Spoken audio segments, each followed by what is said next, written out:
Garry Kasparov, that's an example of a different kind of era. We're living through the Magnus Carlsen era. Let's embrace it. Let's enjoy it. And right now, let's enjoy the second game of the Chess.com Classic Grand Final, because we have one d4 by Alireza Firouzja. I did not expect that move. It's a pretty good move, Tanya. It's worse than e4, but it's still a pretty decent move. d4, not best by test, but it is the move of choice by Alireza, and the whole idea is to make sure, because it's very... Oh my gosh! Just as I was about to talk about knight f3, we've got a London on the board, an opening that Magnus said he would give 2 out of 1,000 on the scale of how much he likes it. So do you think Alireza saw that AMA, that rapid fire, and said, I'm taking you on in the London, Magnus? I mean, Alireza played the London system to defeat Gukesh in the candidates. Now, that win was not due to the opening, but again, the London system, I think in the chess world, we spent so much time memeing on certain arbitrary things like random chess openings, we forget that they're actually good. The London system is a full-fledged alternative to the Queen's Gambit, but I'm a little bit worried just looking at Alireza's time consumption.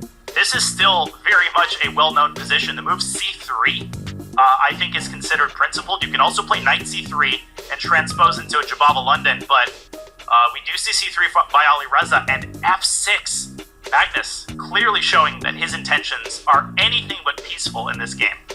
Wow, that's not a move that you get to see very often so early on, and Magnus has got some prep on his mind. e5 is the idea. You want to grab the center.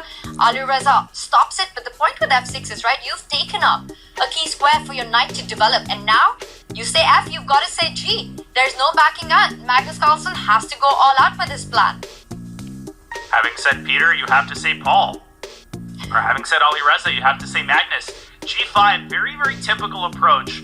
I wouldn't get too surprised if I were watching this game, because this is a well-known kind of operation on the king side. You can play h5, you can also play knight h6, knight f5, and try to grab the bishop pair. So I've seen this type of approach before, but not this early, not before you've had a chance to develop your kingside pieces. So a very, very ambitious approach by Mr. Carlsen. He does put a bishop on f5 rather than a knight, giving Alireza a chance maybe to initiate a trade of light squared bishops, but no question, Tanya, that Alireza is already at a book.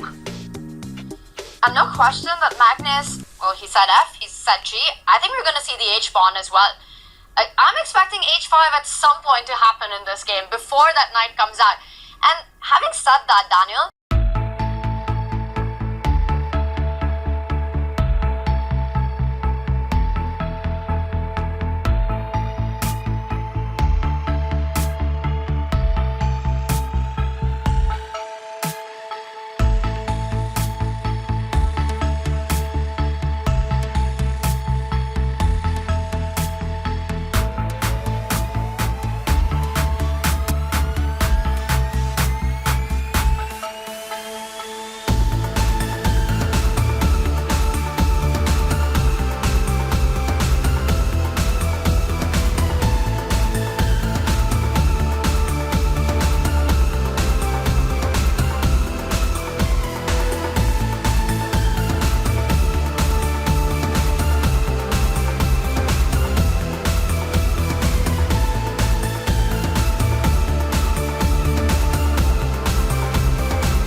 earlier. Queen G5, Queen H6 ideas on the board. It might be time for the Black King to run the other side. 5 seconds. Magnus going under a minute. Alireza in bullet mode.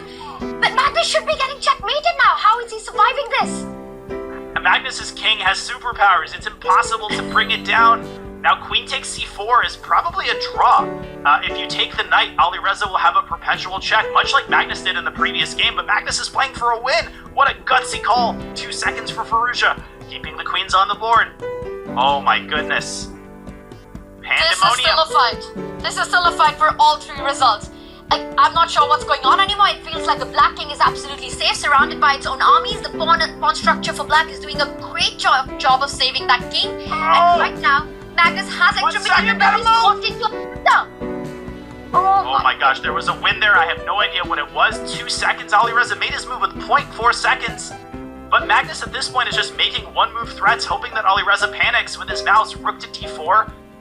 There might be queen f2 trapping the knight. I'm trying to get a hang of what's going on. Magnus is probably just going to go back to d4. That would be my guess. No, Primo 95 blundered his queen. Or did he? There's 97 check. He's so lucky that he's knight d7. I don't think he planned for rook d4. This is crazy. Alireza at 4 seconds. And now Magnus is touching. Oh, Magnus murdered his exchange. What on earth is happening? Magnus is going to lose his knight. He's got to go g3 and knight g4, because knight d5, there was rook takes d5. Magnus is now worse. Rook g8. He has to give up a pawn. But then you just go king f2 and rook g2. King f2, I think, was the way to go. He takes with the knight. Now you can't go rook g1, Daniel, because h4 is hanging. Now Magnus is going to win this game. Magnus is going to win this game because he's picking up Alireza's pawns. Magnus is now in the driver's seat somehow. This is one of the craziest CCT games I've ever seen. Magnus taking all of Alireza's pawns. But wait a second, rook takes a6, and Firouzja's going to have that pass b pawn. He 1 has second. to avoid blundering a fork. A draw? Oh my goodness. That would be unexpected, but Yes. also... And it is a draw. What a roller coaster. And both Magnus and Alireza react. They've got a smile. They shake their head. They can't believe it. Daniel, I can't believe it. What